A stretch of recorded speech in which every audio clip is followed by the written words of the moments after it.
ok. Haïti les ducs, mets les piments, mets le feu. Et ça fait plaisir quand même d'avoir des gens comme toi, hein, des gens cool, simples, rencontrer quand même des gens franchement très cool, très posés. Et en parlant encore d'une chanson, ça c'est Yenga, on a compris, on avait commencé par Mandela, Zidane, Yenga, maintenant la maman, les mamans.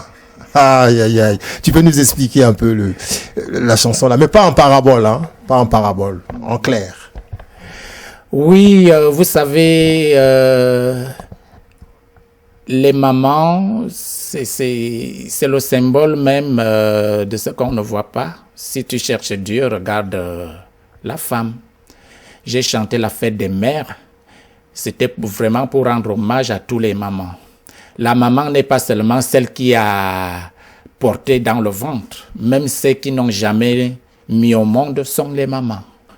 Pour leur dire que même si on vous fait de la peine, mais dans la conscience, on pense à vous. Nous savons que c'est vous, nos mères. C'est vous, la mère nourricière. En parlant des mamans, exactement, en parlant des mamans, ça m'interpelle un peu, parce que bon, je sais pas, en parlant des mamans, je parle aussi de ta sœur, Auguste Adam Decker. Je crois que vous étiez tellement liés. Bon, il y a tellement de choses qui se passent aussi dans ces pays-là, chacun a ses déboires et tout. Mais comment elle va, Auguste Adam Decker? Vous avez, Augusta, le sang de quelqu'un, ça ne s'ignore pas. C'est notre cousine directe du côté de maman. Voilà, parce qu'elle invoque Manga et nous sommes les petits-fils d'Invoque Manga. Il faut le reconnaître. Donc, ça fait que quand vous entendez Dame de cœur, ça dit déjà tout. Puisque même quand elle manifeste ses qualités, tu vois vraiment la Dame de cœur. Donc, en commençant, c'est notre sœur. Elle est de la famille Haïti. Elle est ma mère, elle est ma grand-mère, elle est ma sœur, elle est ma complice. Mais en famille, vraiment, c'est notre sœur, la sœur des Haïti. C'est une Mvok Manga, c'est elle qui m'a régénéré, c'est elle qui m'a mis au monde, parce que même quand on regarde selon l'arbre de généalogie, elle est ma grand-mère. Ah, ça, on apprend des choses, hein. On apprend des choses. La famille tellement immense. Passer maintenant à la spiritualité, à ta croyance avec Dieu. Vous savez, la croyance, parce que les gens confondent la croyance à la religion. Quand on dit la croyance, c'est la découverte de soi.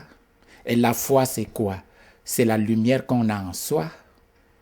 Donc, il y a ces deux notions-là, il faut les décortiquer.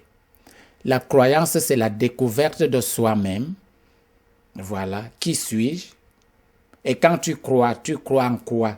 Tu crois à ton effort. Tu crois à l'amour qui se manifeste. Tu crois à ton intelligence. Tu crois à ta sagesse. Tu crois à ta connaissance. Tu crois à celui qui est devant toi. Tu crois en toi-même. Tu crois à l'univers, à la vie. C'est ça la croyance. C'est pas une organisation. La croyance n'est pas une organisation. Parce que les gens confondent ces choses-là. Ce qu'on organise pour duper les autres, pour exploiter les autres. Et ce qu'on manifeste. La croyance, c'est le manifeste. Je crois au manifeste de soi. C'est ça la croyance. Bah, il y a beaucoup de méchanceté, il y a beaucoup d'amour. Les gens qui pratiquent l'amour disent que pour mieux vivre ici, il faut être méchant. Est-ce que tu es d'accord avec ça? Je ne pense pas. Les méchants ne dorment pas. Ah oui, ça ce n'est que l'apparence. Quand on est méchant, tu ne dors pas parce que tu as créé des démons qui te dépassent. Chaque pensée crée une énergie et l'énergie devient un esprit et l'esprit devient un homme. Donc, quand tu crées ça, si c'est avec la méchanceté, il faut le nourrir parce que tu l'as créé. Il te dit, mais tu m'as nourri avec telle pensée, mais maintenant, continue à être méchant parce que je veux être nourri de la méchanceté. C'est pour ça que dans la sagesse, on nous dit, il faut faire attention aux pensées. Voilà, il faut faire attention aux paroles qui sortent de la bouche. Donc, le méchant n'a jamais été heureux. Ça, c'est aucun méchant parce que j'ai l'expérience, même avec moi-même. Voilà, il y a eu des moments où j'ai été tenté d'être méchant pour voir ce que ça donne. Oui, je sais ce que c'est. C'est pas pour rien que Jésus-Christ est devenu ce Dieu que le monde entier implore. Parce qu'il est passé dans toutes ces expériences-là. Jésus est descendu jusqu'aux abîmes, jusqu'aux enfers, pour goûter, c'est-à-dire le mal. Voir qu'est-ce que c'est et revenir pour dire non. Dieu n'est que l'unique, l'amour. Le vrai nom de Dieu, c'est l'amour. Et la loi de Dieu, c'est l'équilibre. Donc, il faut vivre avec équilibre, pas d'excès, pas d'abus. Quand vous me regardez, j'ai 47 ans. Dans 3 ans, j'aurai 50 ans. Je suis fier parce qu'il y a comme moi qui sais comment je gère mon intérieur. Ah, ici le Duc. Ici le Duc, merci. Merci beaucoup. C'est là qu'on va clôturer notre interview d'aujourd'hui. Nous sommes bien le 1er août 2009. Donc, c'est une date inoubliable qu'on a reçu notre artiste préféré qui est ici le Duc.